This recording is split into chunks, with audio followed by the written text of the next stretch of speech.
The emergency alarm echoes across the jail complex just after midnight. Inside a crowded housing unit at Rikers Island, correction officers rush down a narrow corridor while inmates press against cell doors trying to see what is happening. Radios crackle loudly. Medical emergency in the unit. Additional staff needed immediately. The atmosphere feels tense and chaotic all at once. Officers move quickly through the dormitory area as flashing emergency lights reflect across concrete walls and metal railings. Some inmates shout for officers to hurry. Others stay silent. Because moments like this are not unusual inside Rikers Island. For years, the jail complex has faced criticism over violence, overcrowding, staffing shortages, and safety concerns. And tonight, another emergency is unfolding. As medical staff enter the housing unit, officers begin locking down nearby sections of the building. Movement stops immediately. The unit becomes strangely quiet. But one question spreads through the jail almost instantly. How did conditions inside one of America's most famous jail complexes become this serious? To understand that, we have to go back. Back before the emergency alarms. Back before the lockdown. Back to the daily pressures building inside Rikers Island every single day. Located between the boroughs of Queens and the Bronx in New York City, Rikers Island has operated for decades as one of the largest jail complexes in the United States. Unlike prisons, which often hold people serving long sentences, jails like Rikers mainly house people awaiting trial or serving shorter sentences. That creates a different environment. People enter and leave constantly. New inmates arrive daily. Tension changes quickly. Over the years, Rikers became known not only for its size, but also for growing public concern over safety conditions inside the facility.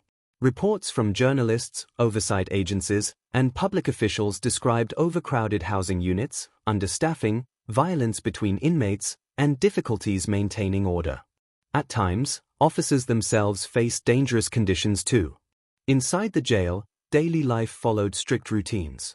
Morning counts, meal lines, court transports, medical visits, lockdowns. Everything controlled by schedules and security procedures. But underneath those routines, pressure built constantly. One inmate named Andre arrived at Rikers while awaiting trial in New York City.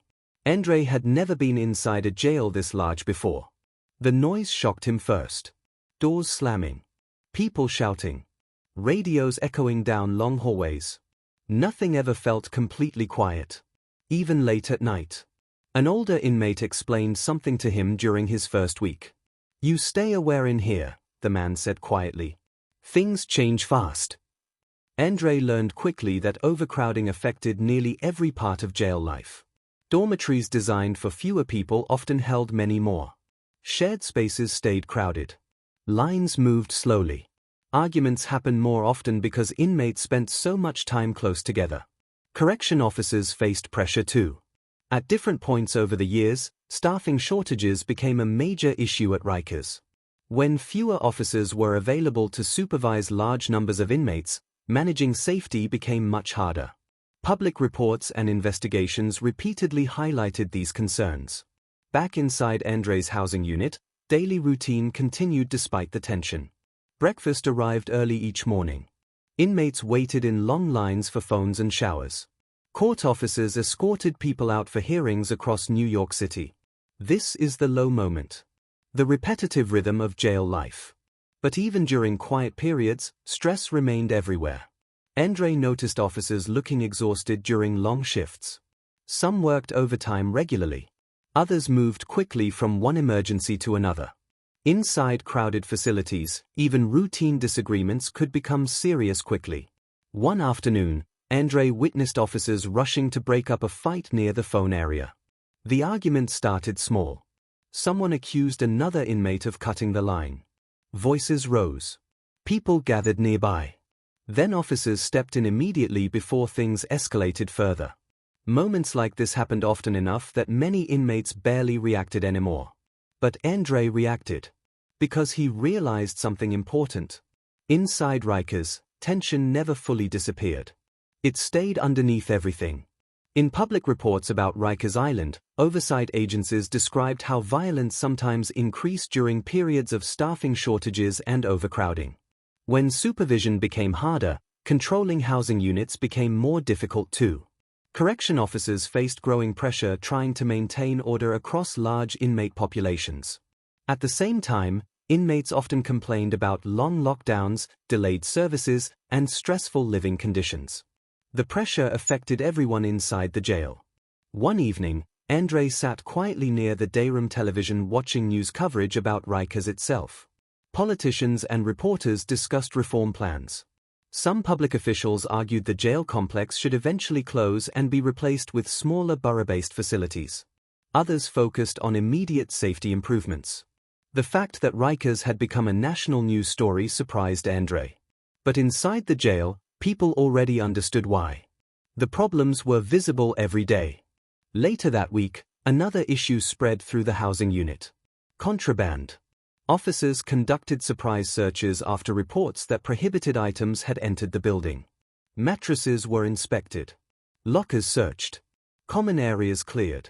Contraband created another major challenge inside Rikers over the years. Cell phones, drugs, improvised weapons. All increased safety concerns for both inmates and staff. Correction departments repeatedly increased searches and surveillance to stop prohibited items from entering the facility. But controlling contraband inside such a large jail remained difficult. That night, Andre noticed officers searching more aggressively than before. One officer looked especially frustrated while speaking into his radio. Another complained quietly about staffing levels. Andre listened carefully. Because inside jail, inmates often learn about conditions simply by observing staff reactions. The following morning, the atmosphere inside the housing unit felt different again. Tighter. More tense. Several inmates whispered about an incident in another building overnight. No one knew the full story. But rumors spread fast inside Rikers. Some said officers had discovered hidden contraband. Others said a housing unit had been placed on emergency lockdown after violence between inmates. Andre noticed correction officers increasing supervision around meal movement. Extra staff stood near stairwells. More officers escorted inmates through corridors. These changes mattered. Because experienced inmates recognized increased security immediately. And increased security usually meant administrators believed risk levels were rising. Later that afternoon, Andre sat near the window during recreation when another inmate quietly joined him. The inmate's name was Marcus. He had spent years moving through New York's jail system. "Too much pressure in here right now," Marcus said softly. Andre nodded. "You think something gonna happen?" Marcus looked across the crowded dayroom before answering. "Something always happening here." That sentence stayed with Andre. Because it reflected how many people viewed Rikers Island during its most difficult periods. A place where crisis never seemed far away. As evening approached, correction officers announced an unexpected early lockdown. Groans spread across the housing unit immediately. Inmates returned to dormitory areas sooner than usual while officers secured doors and stairwells. No explanation was given. That alone made people nervous. Inside jail environments, sudden routine changes often signal security concerns somewhere else in the facility. Hours later, while most inmates tried to sleep, Andre heard shouting echo from another floor. Then radios. Then running footsteps.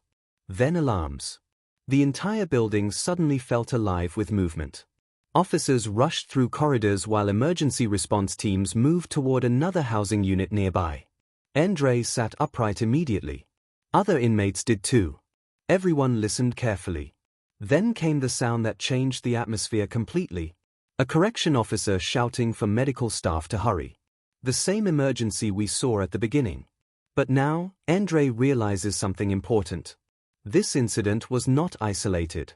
It was connected to everything building inside Rikers all along. The overcrowding. The staffing pressure. The tension. The exhaustion. The constant instability. And as officers continue rushing through the building outside, another rumor begins spreading quietly between cells. This emergency may involve not just inmate violence, but possible corruption connected to contraband entering the jail itself. The alarms continue through the night. Inside Rikers Island, entire housing units remain locked down while emergency teams move between corridors under harsh fluorescent lights. Andre sits upright on his bunk listening carefully. Around him, other inmates stay awake too. No one fully relaxes during nights like this. Because inside Rikers, emergencies often affect the whole building, even if the incident happens somewhere else. Radios echo constantly through the hallway outside. Footsteps rush past. Metal doors open and slam shut again. Then finally, silence. But not calm. The kind of silence filled with uncertainty. Morning arrives slowly after almost no one sleeps. Correction officers begin count earlier than usual. Extra officers appear in the housing unit. Some wear protective equipment. Others carry clipboards and speak quietly with supervisors. Immediately, inmates realize something important. The administration believes the situation is serious.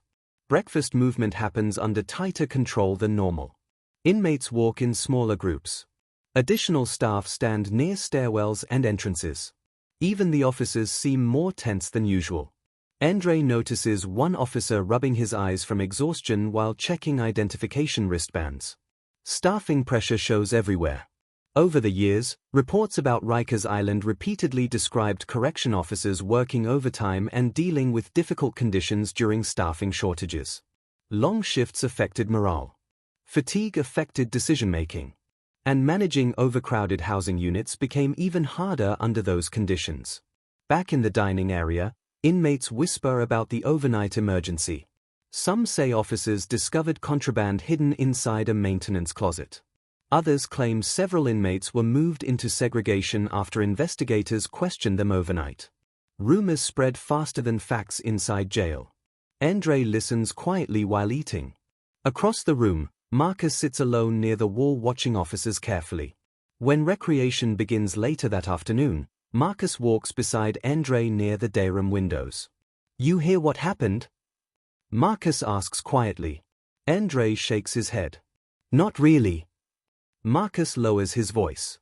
"People saying staff got caught bringing things inside." Andre looks at him carefully.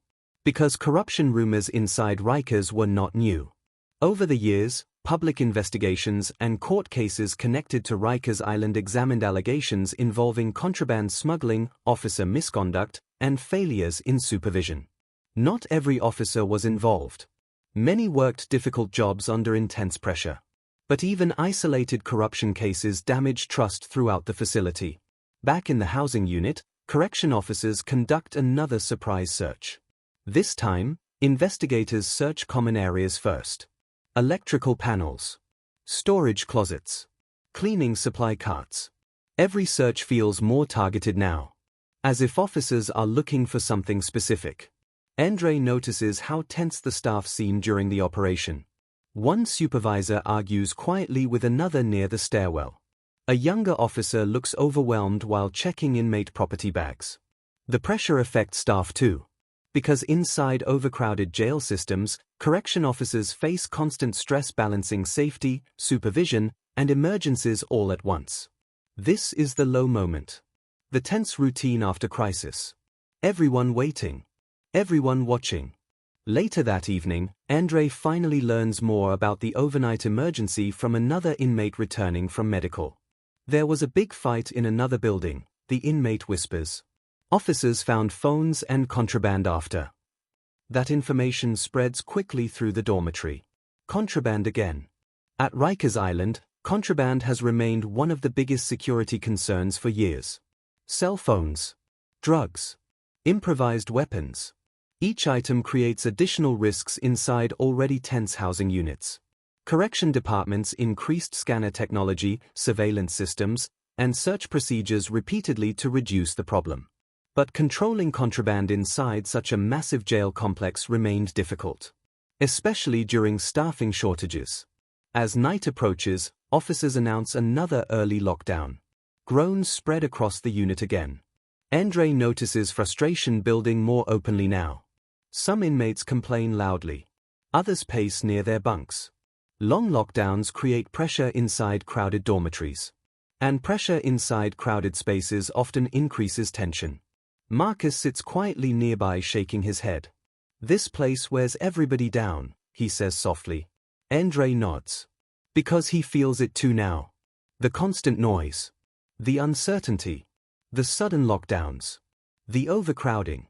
Everything builds together. One correction officer walking the tier suddenly stops near Andre's bunk.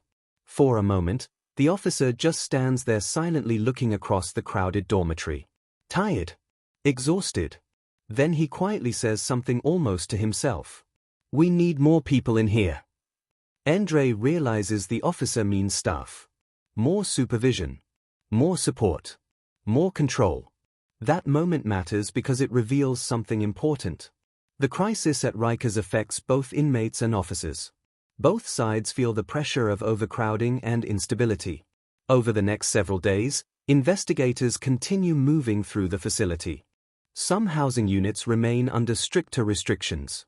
Others resume partial normal schedules. But tension stays high everywhere. Then another major problem develops. Court transportation delays begin affecting large numbers of inmates. Because staffing shortages mean fewer officers are available for transportation assignments. Some inmates miss hearings. Others wait hours longer than expected. Frustration spreads quickly. Public criticism of Rikers Island had often focused not only on violence, but also on delays, poor conditions, staffing problems, and management failures. Reform discussions became increasingly urgent as reports continued attracting national attention. Inside the jail, however, daily life continued moving forward one stressful day at a time.